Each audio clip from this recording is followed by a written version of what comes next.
Actualité Serie A et Première Ligue, les amis. Salut à tous, j'espère que vous êtes en forme où que vous soyez. On n'a pas bougé, je vous le rappelle, on est ici, en France, à la maison, dans mon petit bureau pour ce point média et ces 4 modules de ce mercredi 2 février. Barça, Real Madrid, Coupe d'Afrique des Nations et donc ce module combiné Première Ligue et Serie A. À la une, je vous ai mis ça parce que j'adore ces déclarations.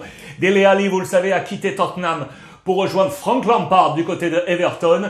Message de remerciement à tout le monde et à un homme particulièrement, et c'est à noter, Mauricio Pochettino, qui a été son coach. C'est lui qui l'a mis en avant dans ses messages sur ses différents réseaux sociaux officiels. On va ouvrir cette presse italienne et anglaise juste avant. Je vous rappelle que lundi, avec Aurore, on compte sur vous. Aurore Thibault qui m'a rejoint dans cette superbe aventure digitale, entrepreneuriale, artisanale, faite à la maison pour le lancement du Ruiz Club sur Twitch. Ce lundi, on arrive sur Twitch, les amis. C'est en direct. À partir de 12h30, tous les lundis, rendez-vous hebdomadaire pour faire le point sur toute l'actualité espagnole, notamment avec le Barça, le Real Madrid. Nous aurons des correspondants sur place pour faire le point sur toute l'actualité. Et Aurore nous amènera, comme d'habitude, ces petits bonbons que vous connaissez habituellement. Elle sera là au rendez-vous. On compte sur vous, hein. Je vous glisse le lien pour d'ores et déjà vous abonner. C'est gratuit, je vous le rappelle. On a besoin de votre énergie ce lundi 1er. Regardez, le premier rendez-vous lundi, 12h30. Le Ruiz Club arrive sur Twitch. Allez, on commence avec la presse italienne. Il y a énormément de choses. Regardez du côté de la presse italienne, la Gazzetta et le Corriere. En toile de fond, le derby de ce week-end du côté de Milan entre l'Inter et l'AC Milan. On va parler de la bombe là, parce que ça, c'est une bombe possible. Et si Zaniolo quittait l'AS Roma pour rejoindre la Juve ou la Première Ligue. Attention, cette Juve justement avec le premier jour de Vlahovic, grand sourire, l'héritier du numéro 7 de Cristiano Ronaldo du côté de la Juve. On va commencer par le grand derby, très attendu. Je salue mon copain Philippe Genin, Monsieur Pipo qui sera le seul, l'unique au commentaire, comme d'habitude de ce match de géant.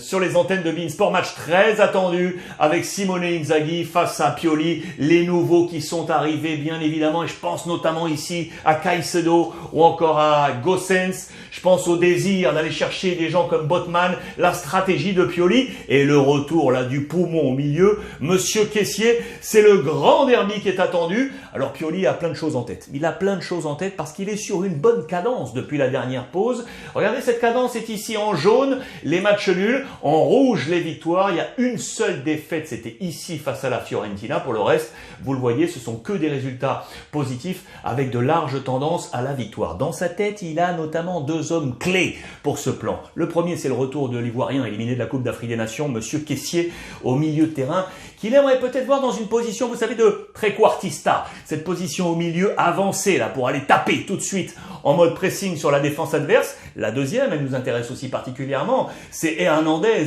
qui va jouer depuis son flanc pour aller en mode incursion, pour aller chasser devant. Vous le voyez ici, incursore, aller chercher en incursion au milieu des lignes d'attaque entre Leao, Giroud ou encore Selemaker. Il est capable d'aller chercher comme ça, lui aussi avec son physique très puissant. Voilà 2 clés pour Pioli qui va réfléchir à tout ça dans ce match attendu. Également attendu, qui devant Zlatan, Giroud, qui va jouer devant à la pointe de cette attaque de l'AC Milan? C'est une grosse interrogation. Regardez, c'était également dans les colonnes, vous le voyez, de la Gazzetta dello Sport. Interrogation du côté de l'Inter.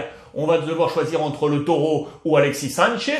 Qui va avoir ce poste? Il est pas mal, Sanchez, là. Il a fait de très bons matchs. Buteur de son côté sur la scène sud-américaine. Lautaro doit faire attention parce que le Chilien est en pleine forme. Je vous rappelle juste au passage, hein, l'Inter est ici 53 points. Le Napoli juste derrière avec 49, égalité avec l'AC Milan. Vous comprenez la dimension de ce derby. Hésitation donc du côté de l'Inter et donc, comme je vous l'ai annoncé, hésitation du côté de l'AC Milan. Demain sera une journée décisive pour savoir si Ibra sera prêt, oui ou non, pour être aligné. Rebic n'est pas au top. Le seul qui pourrait prendre cette place de titulaire, c'est Olivier Giroud. Et Giroud devrait être titulaire dans ce match. Pour le Français, les hésitations principales pour l'instant à date dans ce grand derby. Deuxième information au fil du côté de la Juve avec le grand Vlahovic qui vit ses premières heures, ses premiers entraînements avec Max Allegri. Vlahovic dribble Ronaldo. On dit dans les colonnes de la Gazzetta dello Sport et du Corriere dello Sport également que ce financement lourd, c'est vrai, mais peut-être plus judicieux que celui de Cristiano Ronaldo qui dépassait les 100 millions. Vous vous en souvenez par rapport à l'âge et par rapport à ce potentiel de Vlahovic pour aller chercher l'homme du futur et l'attaquant du futur. On estime peut-être que c'est peut-être plus malin dans l'investissement, même si bien évidemment tout ce qu'avait rapporté Cristiano Ronaldo avec les opérations marketing et autres. Mais voilà sur quoi résume ce papier, et il le dit très clairement en conférence de presse, ce numéro 7 n'est pas un poids sur mes épaules, je vais l'assumer. Ok Cristiano, ok, mais moi je vais l'assumer aussi, monsieur Vlahovic, tempérament, caractère, il l'a annoncé dans cette conférence de presse. Je vous ai grossi ce tableau là. C'est l'historique des derniers gros transferts du côté de la Serie A pour se rendre compte que la Juve est bien évidemment le club le plus actif sur ces grosses sommes. Regardez ici, Cristiano Ronaldo du Real Madrid à la Juve, on s'en souvient, 2018-2019, 117 millions, c'était le poids de ce financement. Higuaín, le deuxième, la Juve également, ici on était à 90 millions. Le troisième, De Ligt, la Juve de nouveau, en provenance de l'Ajax, 85,5. Et il est là, Vlahovic, 4e position, et c'est donc encore la Juve. Et juste derrière, c'est toujours la Juve avec Arthur en provenance de Barcelone. Vous le voyez, la Juve vraiment ouvre le portefeuille pour aller chercher tous ces talents. En parlant d'ailleurs de ces talents et de Ligt, attention au défenseur central de la Juve qui n'est plus un intouchable. C'est ce qu'on nous dit ici. Et plutôt à juste titre d'ailleurs. Hein. Vous le savez, c'est l'un des plus gros salaires de la Juve. Il faut le savoir aujourd'hui. Il est au top ici, là, number one, avec 8 plus 4 millions d'euros. Bonucci est juste derrière. Dybala en numéro 3. Rabiot en numéro 4. Et on se demande si l'investissement vaut le coup. On commence à se poser des questions du côté de l'ami De Ligt. Notamment parce que, vous savez, la Juve est allée chercher le petit Gatti. On l'a pris, on l'a laissé pour l'instant tranquillement couver du côté de son club et il devra arriver au mois de juin prochain pour remodeler la défense. Il va falloir réfléchir là du côté de Ligt à son avenir. Pour l'instant, vous le voyez dans ce 11, il est ici aux côtés de Bonucci avec Alexandro et Danilo dans cette formation. Mais on attend le petit Gatti qui est très attendu du côté de la Juventus de Turin. L'autre homme attendu, c'est Zakaria, bien évidemment, qui lui aussi va bouleverser le milieu de terrain. Il devrait être associé avec Locatelli. Incertitude pour Arthur qui doit quitter le club, vous le savez, et Adrien Rabiot, bien évidemment. Le français, là aussi, on s'interroge sur lui. Je rappelle juste, Vlahovic arrivé de la Fiorentina, Zakaria du Borussia Mönchengladbach et la signature de Gatti qui est donc laissé au chaud du côté de Frosinone. Les cessions au milieu de terrain, Kulusevski Tottenham, Bentancur Tottenham, Ramsey Glasgow Rangers. On a remodelé le milieu. L'année prochaine, on va remodeler la défense. Attention à l'ami De Ligt.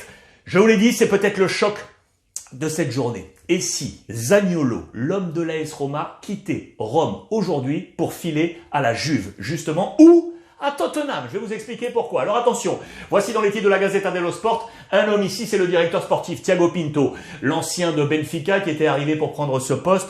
Il remodèle tranquillement avec José Mourinho, lui aussi portugais, la formation romaine. Et on se pose des questions sur l'ami Zaniolo. Va-t-il, oui ou non, rester comme étendard de l'AS Roma? On nous rappelle quoi? On nous rappelle ces différentes valorisations. On se souvient qu'en décembre 2019, on avait reçu une offre du Bayern Munich. À ce moment-là, sa valorisation était à 80 millions d'euros, selon plusieurs données. Aujourd'hui, il est valorisé à 50 millions d'euros. L'ami Zaniolo. Est-ce que la Juve est derrière? Est-ce que la Juve pourrait aller, oui ou non, chercher l'ami Zaniolo? C'est également dans les colonnes, vous le voyez, du Corriere dello Sport. On parle de choc, vous l'aurez compris, avec le directeur sportif et Zaniolo. La Juve est ici, mais pas seulement la Juve. Regardez ici. Tottenham. Pourquoi Tottenham? Vous le savez, inspiration italienne. Conte est le coach, ancien de la Juve, qui est le directeur sportif. Vous le savez également, monsieur Paratici, ancien de la Juve, qui, il y a quelque temps, quand il était encore à la Juve, avait mis sur ses tablettes, ça c'est un petit bout de papier qu'on avait retrouvé du côté des journalistes